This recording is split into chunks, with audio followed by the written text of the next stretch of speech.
ఈ క్వశ్చన్ చూడండి. After fertilization secondary nucleus converts into.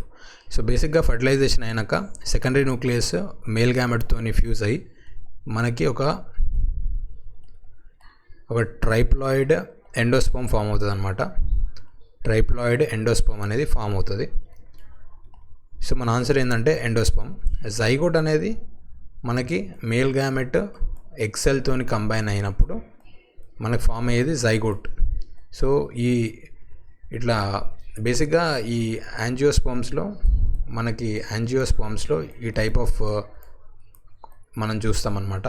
ఎక్కడైతే అదే టూ మేల్ గ్యామెట్స్, ఒకటేమో మనకి ఫీమేల్ గ్యామెట్ అదే ఎక్సెల్తోని, ఇంకోటేమో సెకండరీ న్యూక్లియస్తోని ఫామ్ అయ్యి different types of things form అవుతాయి అన్నమాట. సో మన ఆన్సర్ ఇప్పుడు ఏంది? After fertilization secondary nucleus converts into endosperm. So ఈ ఎండోస్పర్మ్ అనేది చాలా ప్లాంట్స్లో మనకి కనబడుతుంది. ఇప్పుడు రైస్ ప్లాంట్లో ఎండోస్పర్మ్ అనేది ఉంటుంది.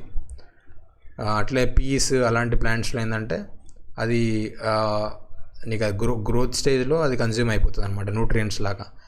కొన్ని దాంట్లో పార్షియల్గా కనబడుతుంది, కొన్ని దాంట్లో ఏమైనా ఫుల్గా యూటిలైజ్ అయిపోతుంది. సో రైస్లో మనకి ఎండోస్పర్మ్ అనేది కనబడుతుంది. మిగతా వాటిలో ఆ గ్రోత్ స్టేజ్లో అది యూజ్ చేసుకుంటుంది ప్లాంట్. సో అది. అండ్ సో మన ఆన్సర్ ఏంటంటే ఎండోస్పర్మ్. Thank you.